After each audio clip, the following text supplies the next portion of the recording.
Hello guys, welcome to என்ட்ரல் பயணம் டே 3.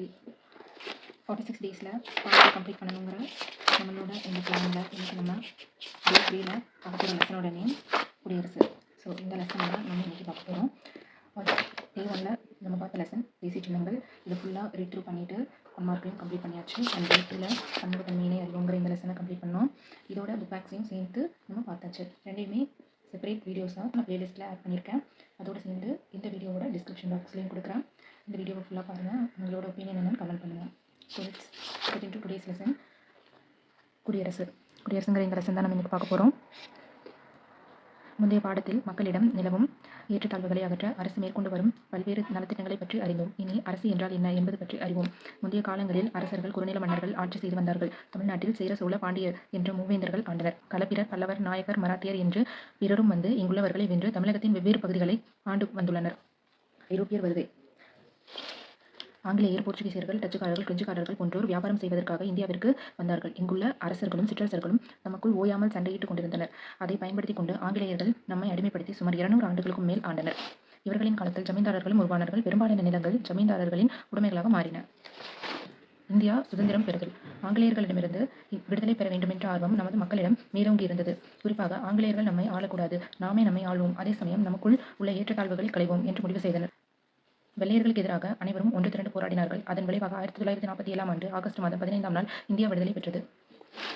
விடுதலை பெற்ற இந்தியாவில் எத்தகைய அரசு அமைய வேண்டும் என்ற விவாதம் எழுந்தபோது நமது நாடு மக்களாட்சி அரசாக அமைய வேண்டும் என்ற கருத்து மேலோங்கியது. அதன்படி நாடு விடுதலை அடைந்த பின் மக்களாட்சி அரசு அமைக்கப்பட்டது. மக்களாட்சி விளக்கம். மக்களாட்சி என்பது தற்கால அரசு முறைகளில் ஒன்றாகும். மக்கள் தங்கள் பிரதிநிதிகள் மூலம் தங்களை தாங்களே ஆளும் முறையாகும். இந்தியாவில் 18 வயது நிரம்பிய அனைவரும் வாக்களிக்க தகுதி பெற்றுள்ளனர். இவர்கள் தங்கள் பிரதிநிதிகள் மூலம் அரசியலமைப்பு சட்டத்தை உருவாக்கி அச்சட்டத்தின்படி ஆளப்பட்டு வருகின்றனர். எனவே இந்தியாவை ஒரு குடியரசு என்கிறோம். நமது அரசு மக்களால் தேர்ந்தெடுக்கப்பட்ட உறுப்பினர்கள் அடங்கிய மக்களவை, சட்டமன்றங்கள் மூலமே முடிவுகள் எடுக்கப்படுகின்றன. மேலும் சட்டங்கள் இயற்றியும் திட்டங்கள் வகுத்தும் நடைமுறைப்படுத்துகிறோம். நமது உறுப்பினர்களை நாம் தேர்தல் மூலம் தேர்ந்தெடுக்கிறோம். குறிப்பிட்ட வயது நிறைந்த யார் வேண்டுமானாலும் ஜாதி, மதம், இனம், பால், பொருளாதார நிலை என்ற எந்த பாகுபாடும் இன்றி தேர்தலில் போட்டியிடலாம். நமது அரசியலமைப்பு சட்டத்தில் அனைவருக்கும் சமமான நீதி, சுதந்திரம், சமத்துவம், சகோதரத்துவம் உறுதிப்படுத்தப்பட்டுள்ளன. இவற்றை கண்காணிக்கும் பணி நீதிமன்றத்தினுடையது. உச்சநீதிமன்றம் அரசியலமைப்பின் பாதுகாவலனாக விளங்குகின்றது. மக்கள் தங்கள் குறைகளை நீதிமன்றத்தில் முறையிட்டால் நீதிமன்றம் விசாரணை செய்து சட்டப்படி தீர்ப்பு வழங்கும். சட்டத்திற்கு முன் அனைவரும் சமம். சட்டத்திற்கு முன்பு அனைவரும் சமம். இது ஆர்டிகல் 14. ஆர்வமும் திறமையும் உள்ளவர்கள் யார் வேண்டுமானாலும் சட்டம் பயின்று வழக்கறிஞர்களாகவும் நீதிபதிகளாகவும் வரலாம். மாவட்ட ஆட்சியர் அரசிடமிருந்து வரும் ஆணைகளை நடைமுறைப்படுத்துவார். குடிநீர், மின்சாரம், உணவு வழங்கல், போக்குவரத்து மற்றும் மக்களின் அடிப்படை தேவைகளை மாவட்ட ஆட்சியரின் கீழ் உள்ள நிர்வாகத்துறை அலுவலர்கள் நிறைவேற்றுவார்கள். நிர்வாக அலுவலர்கள் கிராமம், வட்டாரம், வட்டம் போன்ற பல நிலைகளில் உள்ளனர்.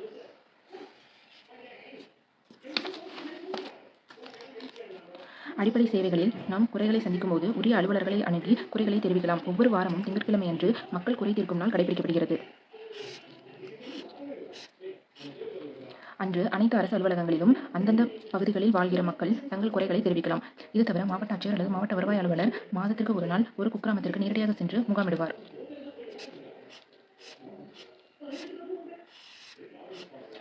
மாவட்ட தலைநகருக்கு செல்லும் வாய்ப்பும் வசதியும் இல்லாத அப்பகுதி சுற்றுவட்டார ஏழை மக்கள் இந்த முகாமை பயன்படுத்தி தங்கள் குறைகளை மாவட்ட ஆட்சியரிடம் நேரடியாக தெரிவிக்கலாம். அவர்கள் குறைகளுக்கு அந்த முகாமிலேயே தீர்வு காண்கிற நாளாக மக்கள் தொடர்பு திட்ட நாள் அமைகிறது.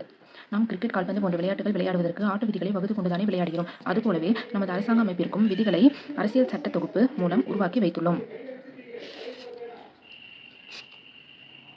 இதையே அரசியலமைப்பு சட்டம் என்கிறோம்.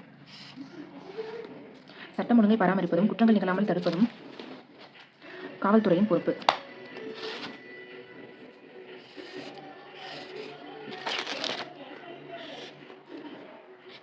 நாட்டின் எல்லைகளை பாதுகாப்பது, வேற்று நாட்டவர்களின் படையெடுப்புகளிலிருந்து நாட்டை பாதுகாப்பது, மிகப்பெரிய இயற்கை பேரழிவுகளின் போது உள்நாட்டு நிர்வாகத்திற்கு உதவியாக களமிறங்கி நிவாரணம் தருவது போன்றவை தேசிய இராணுவத்தின் கடமை.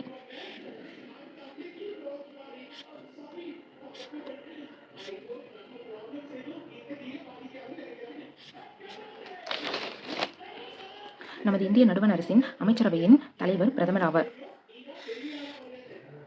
மாநிலங்கள் முதலமைச்சர்கள் தலைமையில் அமைச்சரவைகளால் ஆளப்படுகிறது. மக்களவை, மாநிலங்களவை, மாநில சட்டமன்றம் ஆகியவை அரசியலமைப்பு சட்டத்தின்படி மக்களால் தேர்ந்தெடுக்கப்பட்டு நம் நாடு நிர்வாகம் செய்யப்படுகிறது. இந்தியா குடியரசான நாள் 1950 ஜனவரி 26. இதோட தேர்ட் டேவோட லெசன் 3 கம்ப்ளீட் பண்ணுறோம். நெக்ஸ்ட் வீடியோவில் நம்ம புக் பேக் 1 மார்க்ஸையும் இந்த லெசனில் நம்ம மார்க் பண்ண இம்பார்ட்டன்ட் பாயிண்ட்ஸையும் கவர் பண்ணி டே 3 கம்ப்ளீட் பண்ணலாம். நெக்ஸ்ட் வீடியோவில் நான் உங்களை மீட் பண்ணுறேன். And stay tuned.